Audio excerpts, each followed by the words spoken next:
Bienvenue sur Feedback, le podcast autour du management et du leadership. Je suis Elodie, manager depuis 14 ans, et ma mission, c'est d'aider les salariés et entrepreneurs à prendre confiance en elles pour manager sereinement leur équipe. Alors si toi aussi tu es convaincu qu'on peut avoir un management bienveillant et un leadership affirmé sans écraser les autres, abonne-toi. Tu trouveras ici tous mes conseils et retours d'expérience pour t'aider à devenir une des leaders de demain. Je te souhaite une agréable écoute. Hello à toi et bienvenue dans ce nouvel épisode du podcast Feedback. Aujourd'hui, c'est une interview et je vais être accompagnée de Priscilla Lenoir. Priscilla, j'ai voulu l'inviter parce que ça fait un moment en fait qu'on se connaît. On se connaît depuis que je suis toute petite et on s'est retrouvés un petit peu par hasard sur LinkedIn. Et c'était important pour moi de l'interviewer ici, dans Feedback, concernant la prise de parole en public. Priscilla, c'est une ancienne commerciale, chef des ventes, responsable commerciale, et c'est un sujet qu'elle aborde régulièrement dans ses posts sur LinkedIn. Et je sais combien la prise de parole peut faire peur à beaucoup de personnes qui m'écoutent. Et pour moi, Priscilla était la meilleure personne pour nous détailler tout ce qu'il y avait derrière la prise de parole et comment est-ce qu'on peut surmonter ça pour oser prendre la parole et avoir beaucoup plus d'impact dans son environnement professionnel. C'est une interview passionnante où elle nous partage tout un tas de choses qui peuvent se passer dans notre cerveau et je t'invite vraiment à l'écouter jusqu'au bout. Je te laisse donc avec notre échange et je te souhaite une très bonne écoute. Bonjour Priscilla, je suis ravie de te recevoir sur le podcast Feedback et d'avoir cet échange avec toi aujourd'hui. Alors, les auditeurs ne connaissent pas forcément l'histoire qui est entre nous. Non. Parce qu'on se connaît depuis très longtemps, puisque tu m'as connue, j'étais toute petite. C'est ça. Enfin, je crois que je devais avoir 8 ans ou 6 ans.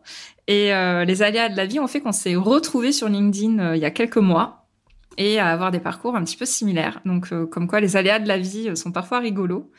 Et du coup, comme on a des sujets en commun, ça me tenait à cœur de t'interviewer ici sur le podcast. Je sais que tu as beaucoup de choses à partager. Est-ce que tu pourrais déjà commencer par nous présenter un peu ton parcours professionnel, ce que tu fais en ce moment, raconte-nous un petit peu ta vie professionnelle jusqu'à maintenant. Alors Priscilla, j'ai une vie professionnelle passionnante dans les métiers justement du management où j'ai fait tout mon parcours. J'ai démarré à l'issue d'un DUG en droit où j'avais à cœur de défendre la veuve et l'orphelin. C'était une vraie conviction. Bon, manifestement, j'étais moins faite pour le cadre de la fac que pour vraiment défendre une cause, ça c'est clair. Et j'ai bifurqué, grâce aussi à des opportunités de travail, j'ai bifurqué dans le monde du commerce. Et très rapidement, j'ai démarré comme responsable de rayon, dans un grand magasin au printemps, en région parisienne. Et j'ai plus quitté le commerce parce que j'ai énormément aimé, alors je vais être honnête, pas forcément vendre un produit, clairement, mais travailler avec les équipes et les animer, les encourager, comprendre comment est-ce qu'elles fonctionnaient pour arriver, elles, à vendre. Alors en plus, on parle d'une époque où il y avait des démonstratrices au printemps. Moi, j'étais subjuguée par leur manière de vendre et à la fois des dames d'un certain âge, quand moi j'avais 23 ans, à qui il fallait que je rappelle 2-3 règles et notamment la polyvalence par exemple. Voilà. Donc j'ai eu une excellente école dès le départ au printemps. Et après, j'ai tout le temps changé d'enseigne, enfin pas tout le temps changé d'enseigne, mais j'ai régulièrement changé d'enseigne pour pouvoir évoluer et sur les cultures d'entreprise et puis sur les pratiques aussi managériales, puisque j'ai eu de nombreuses équipes très variées, très différentes, de tous âges. Femmes, hommes, des jeunes, des moins jeunes, et puis essentiellement dans le textile. Par contre, ça c'est vraiment resté dans ce type de produit. J'ai finalement évolué sur des postes de directrice de région, sur d'autres enseignes, dont notamment une enseigne de lingerie très connue, Rouge-Gorge, que j'ai adorée. Et j'y suis restée quasiment 13 ans. Parce que j'y ai trouvé à ce moment-là un vrai équilibre pro-perso. Et pourquoi c'est important cet équilibre pro-perso ? Parce que au moment où j'arrive chez Rouge-Gorge et où je suis cooptée par une ancienne de mes collègues d'une autre enseigne, j'ai une petite fille de 2 ans et demi Et en l'occurrence, je suis régionale, je dois prendre la route, partir à droite à gauche, énormément de déplacements. Et là, l'équilibre pro-perso, il n'est pas facile à trouver. Hein, c'est un métier très prenant, on est en permanence sur la route, on a des horaires extensibles. On est souvent en déplacement, c'est-à-dire à l'hôtel, parce que effectivement c'est pas proche ou parce qu'on est en réunion au siège. Le siège était à Lille, donc voilà. Donc ça, cet équilibre a été important pour moi. J'ai réussi à le trouver dans cette enseigne qui justement a su faire aussi la part des choses par rapport à ce besoin. Comme en plus très rapidement je me suis retrouvée seule avec ma petite fille. Ça a rajouté dans ce beau parcours et ces belles envies une complexité à gérer encore. Je dirais pas que c'était simple. Il a fallu s'accrocher, mais j'aimais tellement mon métier, j'aimais tellement cette enseigne, mes équipes. Et il était tellement important pour moi de continuer à faire ce que j'aimais parce que forcément ça allait résonner pour ma fille, ça allait rayonner évidemment sur elle. Ça, j'en étais intimement convaincue, c'était une forme d'intuition de toute façon. Donc c'est pour ça que je me suis accrochée, je me suis organisée. Hein, alors là, j'avais 12 vies évidemment, et là c'est là où on se structure beaucoup. Et surtout, ce que j'ai pu apprendre grâce à ça, donc là, on va dire que je suis restée 10 ans dans cette situation avec ma fille seule et ce beau métier de distance et de déplacement, c'est qu'on apprend justement à bien s'organiser et à bien séquencer. Il y a le travail, schématiquement, on va dire de 8h à 20h ou allez, à 19h. Et puis, il y a la vie perso avec ma fille. Et ça devenait des bulles. Voilà, des bulles très très fortement préservées. Donc je ne travaillais pas le soir en rentrant, je ne travaillais pas le week-end. J'étais 100% consacrée à elle. Et si j'avais du travail en retard, puisque quand on a 3-4 heures de route dans la journée, on ne peut pas faire tout ce qu'on doit faire par rapport à tout ce qui est attendu, que ce soit des services du siège, que ce soit des magasins, parce que j'en avais une vingtaine à gérer, autant de responsables de magasins, autant de conseillères de vente, autant de problématiques, de questions, de besoins, enfin bref. Et en l'occurrence, moi je suis matinale, donc c'était pas grave si j'avais du retard, je me levais plus tôt le matin. Et ça, du coup, n'impactait pas du tout sur ma fille, par exemple. Alors, je suis désolée parce que du coup, j'ai plein de questions qui me viennent dans tout ce que tu as décrit. Avant d'aborder les autres questions qui étaient prévues, ouais. Je sais qu'il y a des mamans qui nous écoutent. Ouais. Il y a peut-être des mamans qui sont solo. Ok, tu parles d'organisation, tu parles de séquençage, mais comment t'as fait pour mettre ça en place? Comment t'as fait pour le faire comprendre aussi à ta direction? Comment tu t'es organisée? Voilà, comment tu faisais pour trouver cet équilibre vie pro, vie perso? Parce que c'est vraiment quelque chose qui est recherché par les personnes, et plus particulièrement par les mamans, et je crois encore plus par les mamans solo. Donc voilà, comment tu as pu mettre ça en place? Comment tu as pu le faire comprendre aux autres? Voilà, parle-nous un peu de tout ça avant qu'on enchaîne sur le reste. C'était pas forcément prévu, mais j'en profite. Vas-y. Oui, mais c'est important, t'as raison, puisque en l'occurrence, il y en a quand même beaucoup qui sont dans cette situation et qu'il faut pas baisser les bras et qu'il y a des solutions.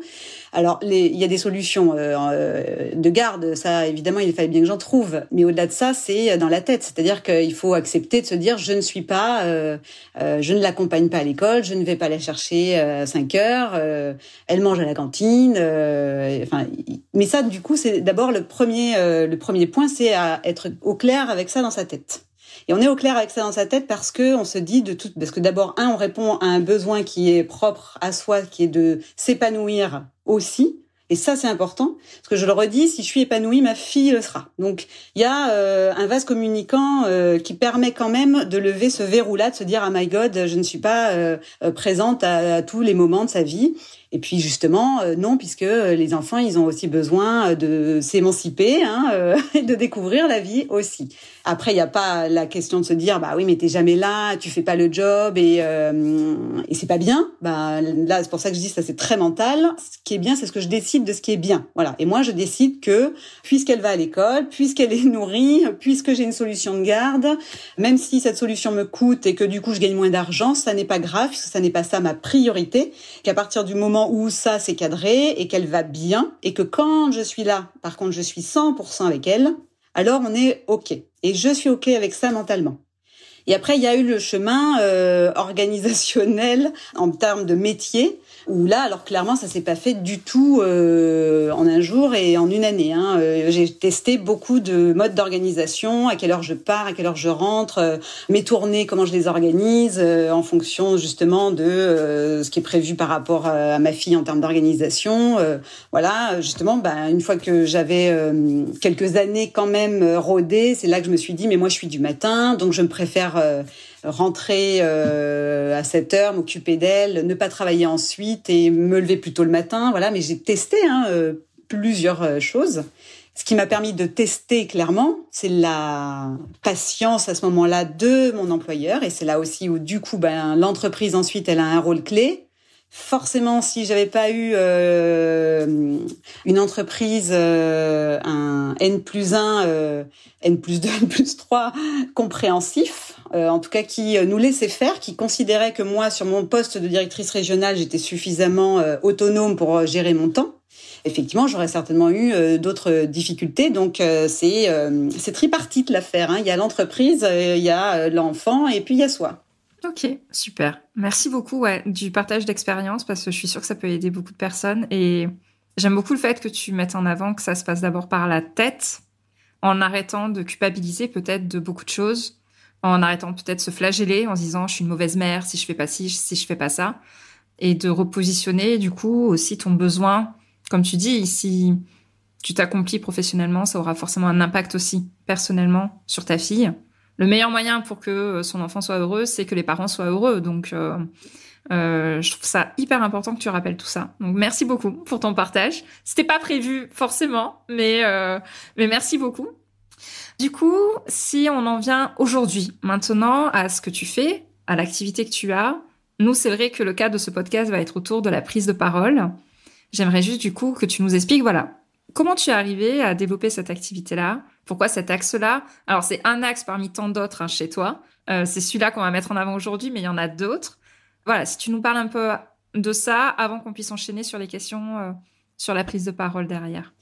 Alors, il y avait deux raisons. La première, c'est parce que qui m'ont convaincue de faire de la prise de parole en public, une brique de mon activité, c'est parce que justement au cours de mon expérience professionnelle, en qualité d'animatrice d'équipe, j'ai eu à prendre souvent la parole, forcément. J'ai eu à mener beaucoup de réunions, des séminaires, au niveau du siège aussi, en réunion avec mes collègues ou avec les différents services du siège.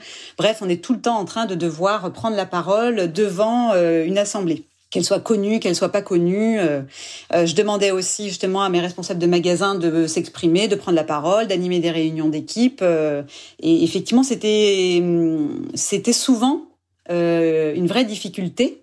Et pour plusieurs raisons qu'on va évoquer, mais c'était à chaque fois un exercice difficile pour la plupart, ou des équipes que j'animais, ou même de certaines de mes collègues.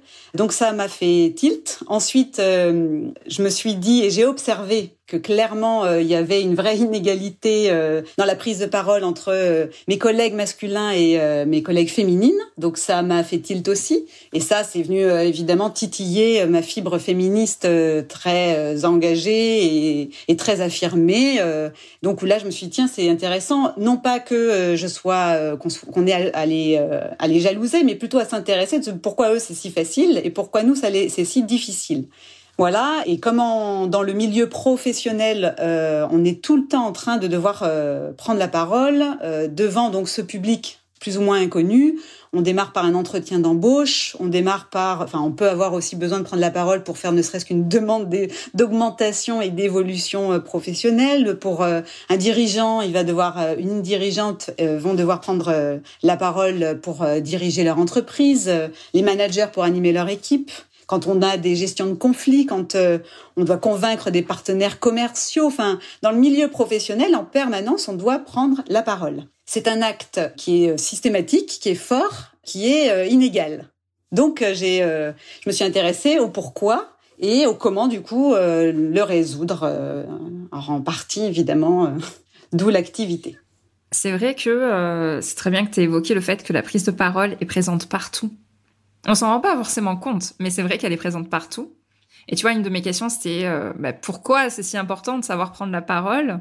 Mais effectivement, s'il y a des situations diverses et variées, à la fois professionnelles et personnelles, d'ailleurs, parce que ça s'applique aussi, bien évidemment, à des aspects personnels, prêt à la banque, enfin plein de choses, convaincre de la négociation, etc. Du coup, qu'est-ce que tu as pu repérer comme difficulté? Comment s'est passé un peu ton analyse de tout ça? Qu'est-ce que tu as pu repérer comme problème qu'il y avait sous la prise de parole? Raconte-nous un peu ce que tu as pu constater, un petit peu tout ça. Alors du coup, j'ai fait une petite introspection sur ce sujet de devoir s'exprimer, de la prise de parole. Et donc, je suis retournée en enfance et je me suis dit, tiens, c'est vrai que cette prise de parole, elle démarre en fait très, très, très, très tôt, c'est-à-dire tellement tôt que c'est la première chose quand un enfant naît qu'on attend de lui, qu'il crie. C'est vrai. C'est vrai. Pour être sûr que tout va bien. Et alors, du coup, ça m'a interpellée. Je me suis dit, oui, en effet, quand on est bébé, on apprend deux choses qui sont fondamentales. On apprend à marcher et on apprend à parler. Donc, il y a ces premiers cris, ces petits gazouillis qu'on fait quand on est enfant. Enfin bref, en tout cas, on voit bien tout de suite, c'est le premier vecteur d'expression pour les enfants, enfin pour les bébés, par lequel notamment ils vont exprimer leurs émotions. Donc je me suis dit effectivement ça c'est le gazouillis, puis après effectivement le fait est que dans la ville et ces millions d'années plus tôt on a développé le langage. Alors ça aussi c'est intéressant le langage parce que il a été développé par nécessité de pouvoir communiquer entre humains, et la nécessité de communiquer c'est bien pour arriver à s'organiser et à vivre ensemble, pour pouvoir vivre ensemble. Donc, dès le départ, effectivement, il m'a semblé que cette nécessité de s'exprimer par la voix était un acte premier dans la sociabilisation. Ensuite, on se rend compte qu'une fois qu'on est sorti de cet état de bébé, effectivement, puis ça y est, on commence à apprendre le langage. Et c'est là que ça devient intéressant, c'est qu'en grandissant, on se construit tous différemment, en fonction de son environnement social, culturel, en fonction aussi de l'école, de l'éducation qu'on reçoit, bien sûr ensuite de toutes les expériences que l'on vit. Alors on va se retrouver très très tôt, en réalité, à devoir parler en public. Et là, je parle de parler en public. Et donc, il y a la notion d'expression. J'exprime, ça sort, des vocalises sortent, le langage s'apprend. Mais parler en public, ça arrive très, très tôt, finalement, parce que dès qu'on est petit, par exemple, dès qu'il y a des adultes qui viennent vous visiter à la maison, il faut venir dire bonjour à ces personnes inconnues, voilà, et puis qui sont grandes en plus. Et là, il faut dire bonjour à tout le monde. Ah, bon, d'accord. Après, à l'école, effectivement, il faut se présenter devant ses camarades. Il faut lever la main pour donner une bonne réponse devant tout le monde. Alors, pourvu que la réponse soit bonne, on en parlera après. Il faut faire sa première poésie devant une classe entière qui vous regarde. Ensuite, on passe au collège où on va commencer ses premiers exposés devant ces mêmes classes, voire aussi faire d'autres choses qui sont pour tout le collège. Je pense à ma fille, par exemple, qui faisait un chant à chaque veille de vacances scolaires. On les invitait à chanter devant tout le collège. Donc là, il y avait ceux qui voulaient, mais ok, quand on est au brevet, au bac, on doit préparer un sujet devant un jury à l'oral, etc. Mémoire ensuite, etc., jusqu'à cette vie professionnelle que j'ai évoquée plus tôt, premier entretien d'embauche, etc. Donc en fait, la prise de parole publique, c'est quand même très très tôt, et c'est tout au long de cette éducation. Et ça, c'est vrai. Alors là, effectivement, j'ai pas fait les études scientifiques, mais on les retrouve de toute façon sur Internet. On voit bien effectivement que ça va se cristalliser très vite sur la période adolescente, notamment dans cette période aussi collège, surtout par le jeu des hormones, où là, il y a cette prise de parole devient un enjeu, qui n'en était pas un jusque-là, mais dont on n'avait pas confiance en tout cas. Mais là, ça devient un enjeu. Et pour autant, cet enjeu, ça me rappelle, je vais revenir sur cet exemple de quand on est petit, parce que, par exemple, mon premier traumatisme à moi, je disais quand on est enfant et qu'on doit dire bonjour à tout le monde, mon premier traumatisme, c'était le soir, quand il fallait aller se coucher, et qu'on m'obligeait à dire bonne nuit à tout le monde. Oh, mais moi, je voulais juste aller me coucher. Et là, d'un coup, il faut faire tout le tour de tous ces gens adultes qui nous impressionnent, qui nous regardent comme ça, et ça peut être traumatisant, on s'en rend pas compte. Alors, c'est pas malveillant. Il y a une volonté de politesse. Mais on se rend pas compte, en fait, de ce qu'on fait subir inconsciemment aux jeunes enfants. Ton exemple est incroyable. Ton exemple est incroyable parce que tu vois, je m'attendais pas à ce que tu sortes ça. Moi, ça revient pas aussi loin. Tu vois, moi, j'ai plus des souvenirs d'école, de collège, etc. Ton exemple est quand même assez incroyable. Mais c'est vrai que moi, j'avais pas conscience qu'il y avait de la prise de parole aussi tôt. Et c'est vrai, tu as raison en fait. Enfin, là, le temps que tu as expliqué tout ça, moi, j'étais là en train de t'écouter et j'ai trouvé ça fascinant. Mais vas-y, continue. Mais c'est vrai que l'exemple que tu donnes est assez fou quand même. Ouais, c'est ça. Et du coup, tu vois, moi, cet exemple que je vis, que j'ai vécu personnellement, que j'ai vu se reproduire ensuite avec d'autres enfants, évidemment, puisqu'on a tous à cœur d'être polis, mais on se doute pas effectivement de ce que ça va ou non faire germer comme blocage ou pas blocage d'ailleurs. Hein, on verra bien comment ça se développe après pour l'enfant. Et en classe, après, donc pour revenir sur ce moment où ça se cristallise, notamment au collège, sur cet âge ado qui est mué par les hormones en pleine action, là, effectivement, il y a ce passage en classe où on doit lever la main pour prendre la parole. Alors, on doit lever la main pour prendre la parole et idéalement pour donner la bonne réponse. Et ça devient, à ce moment-là, ça devient un enjeu, ça devient un enjeu de courage, clairement, parce que, 1, faut lever la main devant tout le monde, et 2, faut pas se louper, faut avoir la bonne réponse. Donc la pression, elle est énorme sur cette période de nos vies où on sait qu'on se regarde tous le nombril et donc le nombril de son voisin. Donc avec plus ou moins de hardiesse, je dirais, on arrive à surmonter ça ou pas. Et c'est là effectivement où il peut y avoir la peur qui peut s'installer, c'est qu'effectivement c'est typiquement le genre de situation où, eh bien, si au moment de cette prise de parole là, on est taclé par le prof parce que c'est pas la bonne réponse, ou bien par ses camarades parce que justement on n'a pas dit ce qu'il fallait, etc. Alors ça va s'incrémenter très très fort dans la tête. On va l'associer tout de suite au fait qu'on a parlé devant tout le monde. Et il y a de fortes chances alors il faut que ça se reproduise hein, évidemment, mais on se renferme dans sa coquille. Et du coup, qu'on fasse un lien quasi immédiat entre parler devant du monde égale moquerie, c'est fini. Et c'est comme ça que cette peur de la prise de parole, elle commence à se construire. Et la peur de la prise de parole en public, c'est très intéressant, c'est fascinant, c'est quand même la plus commune, la plus courante des phobies sociales. Parfois, j'entends dire effectivement que cette peur vient avant la peur de la mort. C'est vrai ? Ben oui. Ah, je savais pas. Alors voilà, donc cette phobie, c'est la glossophobie, pour faire un petit peu de français. Intellectuel. Et alors elle prend, elle se loge dans un tas de situations. C'est-à-dire que j'ai peur de prendre la parole parce que j'ai peur de rougir, j'ai peur de montrer mes émotions, j'ai peur de ne pas être écoutée, hein, clairement, de pas capter l'attention.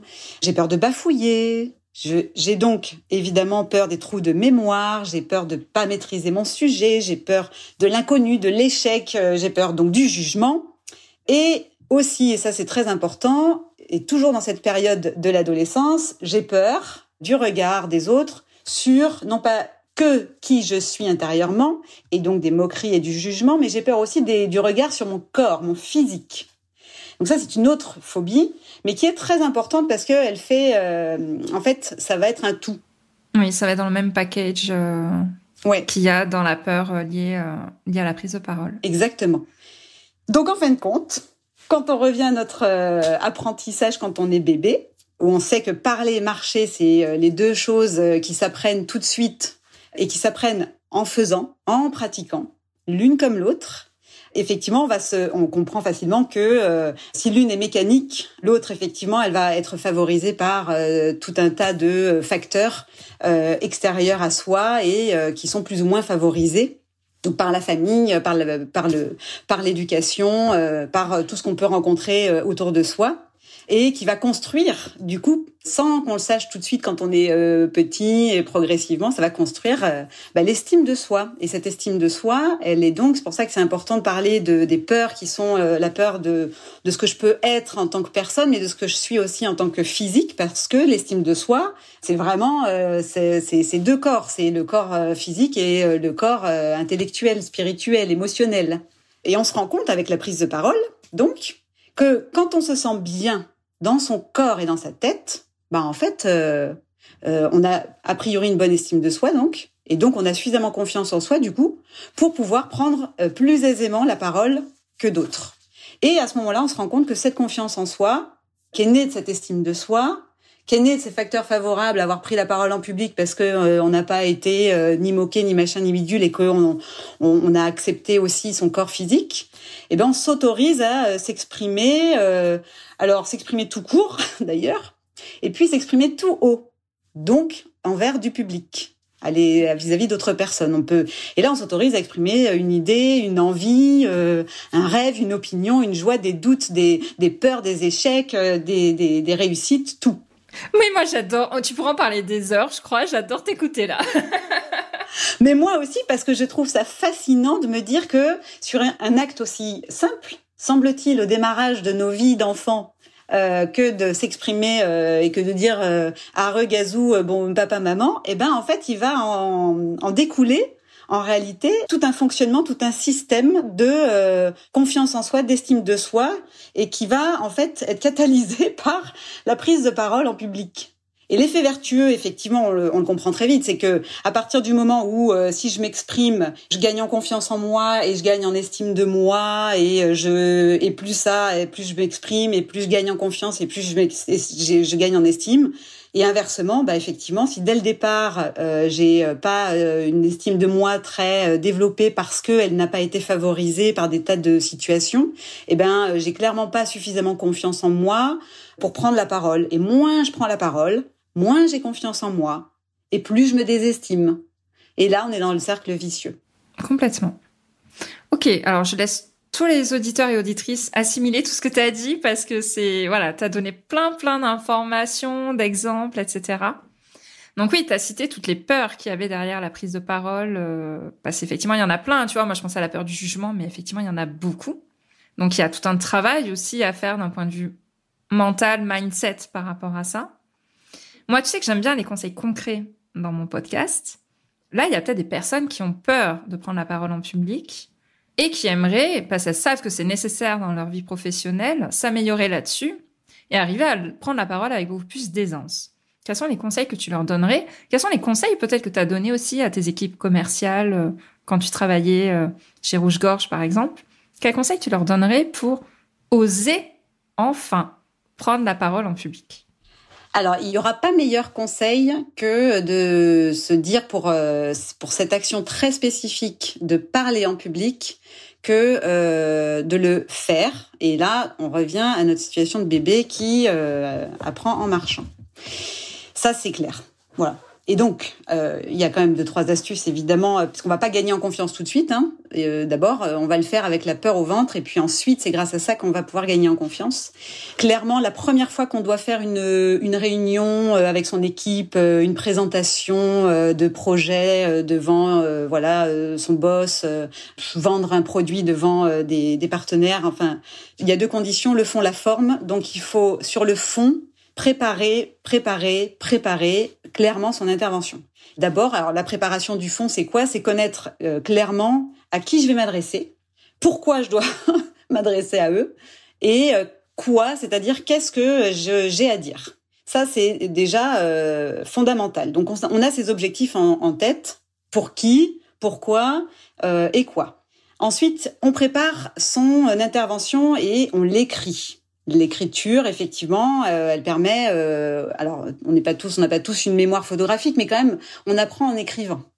Donc, on l'écrit et on l'écrit de façon très détaillée. Et ensuite, on se le répète. On se le répète. Et ensuite, on commence. Une fois qu'on se le répète et qu'on l'a répété à voix haute plusieurs fois, on a les idées au clair sur ce qu'on veut dire. Et à ce moment-là, on écrit le squelette de ce propos. Donc on a écrit un propos très détaillé, qu'on s'est répété, presque on l'a appris par cœur, et ensuite on s'écrit un squelette, les grandes lignes, voilà. Parce que évidemment, on va pas pouvoir exposer un discours de cette manière, mais on a ensuite les grandes lignes, donc ça s'est incrémenté dans le cerveau, on est au clair sur les idées, le fond de ce qu'on voulait dire, de la manière ensuite dont on va l'articuler, et après on écrit juste les grandes lignes, et ensuite on s'entraîne. Alors on s'entraîne devant son miroir. Et ce qu'il faut, c'est le verbaliser à voix haute. Ça, c'est important, c'est qu'on ait à l'oreille sa voix qui résonne. On s'entraîne, si possible, devant sa famille, si ils sont bien aimables de vouloir passer cette épreuve. Devant des amis, si c'est possible. En tout cas, on essaye d'avoir une ou deux personnes, effectivement, physiquement réelles, qui puissent écouter et donner un retour. Alors, donner un retour si on l'a demandé, attention, parce que c'est pas possible, et là, c'est très important, c'est vrai, faut que je le dise. Quand on s'entraîne, si on s'entraîne devant des personnes, à ce moment-là, on pose le cadre de dire juste moi, je vous délivre, vous avez rien à me dire, ou alors vous ne me dites que ce qui va. Mais c'est pas possible effectivement de commencer à se prendre les critiques, sinon ça va continuer à travailler ce manque d'estime de soi. C'est important ce que tu dis, tout à fait. Oui. Voilà, on répète. Et ensuite il y a la forme, voilà. Donc une fois qu'on est vraiment au clair sur ces idées, eh bien dans la forme, une intervention, ça se prépare. Donc on est au clair sur la logistique. C'est où, c'est quand, c'est comment, j'ai besoin de quoi, je me prépare pas la veille. Quand on est à l'aise, on peut le préparer le matin même si on veut, hein, c'est pas un problème. Mais là, on parle vraiment de personnes qui ne sont pas à l'aise, qui sont pétrifiées, qui ont cet état d'anxiété, donc de cette phobie de la prise de parole, qui commencent à transpirer, qui ont le cœur qui bat à 100 à l'heure, qui commencent à perdre leurs moyens, même intellectuels, qui commencent déjà à avoir cette chaleur qui remonte. Donc ces gens-là, il faut qu'ils soient préparés. Je sais où c'est, je sais idéalement un peu l'espace dans lequel je vais intervenir. J'ai tout préparé, mes fiches, mes paperboards, visio, enfin tout ce qu'il faut. C'est cadré, voilà. On va pas du tout à l'aventure. Et ensuite, on a des techniques de respiration. Alors il y a des techniques de respiration. Ça, c'est vrai aussi, qui permettent vraiment à l'instant T de faire descendre l'état d'anxiété.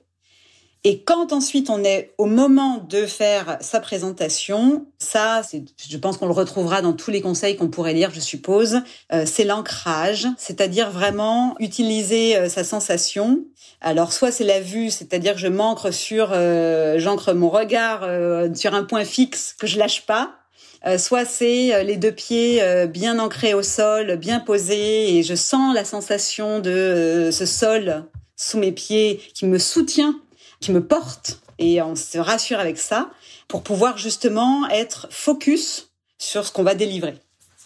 Écoute, excellent conseil, vraiment. Moi, je te rejoins effectivement sur le fait de préparer beaucoup et de préparer l'endroit où on va le faire si c'est possible. C'est toujours déstabilisant de se retrouver à devoir faire une présentation en public et de pas avoir le paperboard dans la salle, de pas avoir les chaises au bon endroit. Enfin, il faut éliminer toute source de stress supplémentaire. Il y a la prise de parole, voilà. Il y a déjà le stress de la prise de parole. On est là pour éliminer toutes les autres sources de stress à côté. Donc, c'est important de préparer ça. Et ça arrive aussi qu'on ait à prendre la parole à des moments où c'est pas prévu.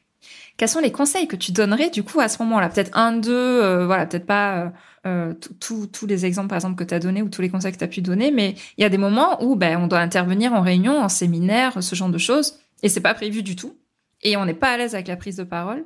Qu'est-ce que tu donnerais comme conseil à ces personnes-là qui, comme tu dis, vont d'un coup se mettre à stresser, à avoir le rouge qui monte au visage, la chaleur, etc., les mains qui transpirent?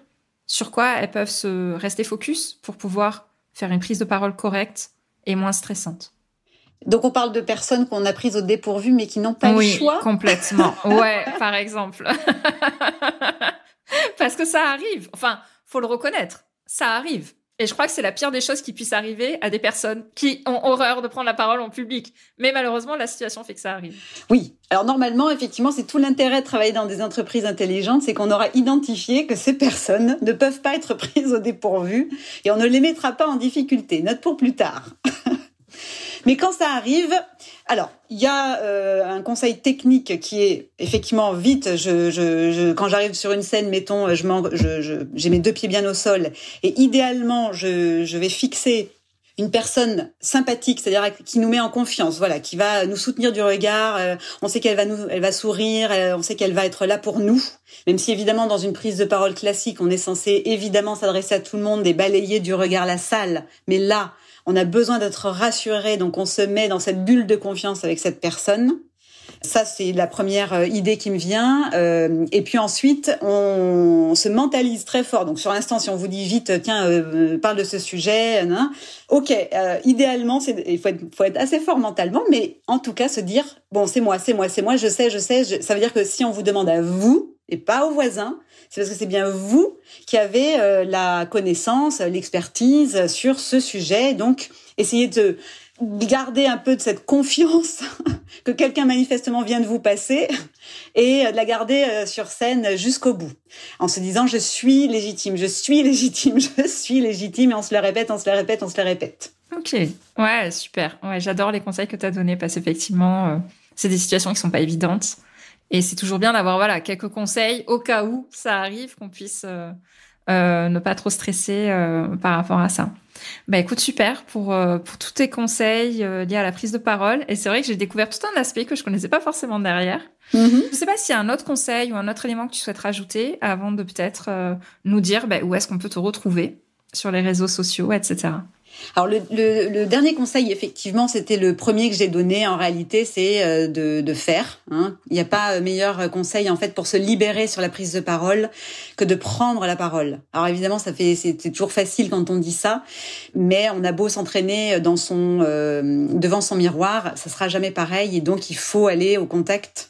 Il faut aller, on peut aller dans des réseaux, on peut aller pitcher, parce qu'il y a de plus en plus sur Internet de groupes justement faits spécifiquement pour pitcher. Il y en a sur LinkedIn aussi des groupes pour pitcher. Enfin, faut vraiment se confronter à cette situation en permanence. Et j'ai envie de dire que ça doit être probablement pour toutes les peurs pareilles. Mais il faut vraiment s'y confronter. Il n'y a pas, je crains un meilleur moyen que de se libérer. Ok. Très bien. Bon, la seule peur auquel on n'est pas obligé de se confronter, c'est la peur des araignées. Mais attends, celle-là, je veux pas m'y confronter à celle-là. J'étais phobique, mais je ne le suis plus. Tu vois, ça marche. Tu me donneras ton astuce, parce que alors moi, c'est toujours pas réglé. Et hors de question que je mette une migale sur ma main pour arrêter ma peur de ça. Ouais, enfin, je suis pas allée jusqu'aux migales quand même. Du coup, où est-ce qu'on peut te retrouver si on veut échanger avec toi, suivre ce que tu fais, etc. Sur LinkedIn, où je suis la plus active. J'aime beaucoup lire des tas de posts et en poster quelques-uns, voilà, sur et mon activité, le cœur autour du management, du leadership, de la prise de parole, et aussi des tas de sujets qui peuvent m'intéresser, notamment le cerveau humain, c'est un sujet qui m'intéresse beaucoup. Ouais, l'aspect cognitif et tout. Donc c'est Priscilla Lenoir, c'est ça? Priscilla Lenoir, oui, merci Élodie. Oui, je précise, mais il y aura bien évidemment le lien du compte dans les notes de l'épisode, bien évidemment. Mais écoute, merci beaucoup. Avec grand plaisir. T'as amené plein de connaissances et plein de conseils, donc c'était super et je suis sûre que ça va aider beaucoup de personnes à se libérer de la prise de parole en public. Je te remercie infiniment. N'hésitez pas à aller suivre Priscilla sur les réseaux. Merci à toi. Bonne journée. Je te remercie d'avoir écouté cet épisode jusqu'au bout. Si tu l'as apprécié, je t'invite à t'abonner sur ta plateforme préférée et à me laisser un commentaire 5 étoiles. On se retrouve au prochain épisode pour parler management et leadership.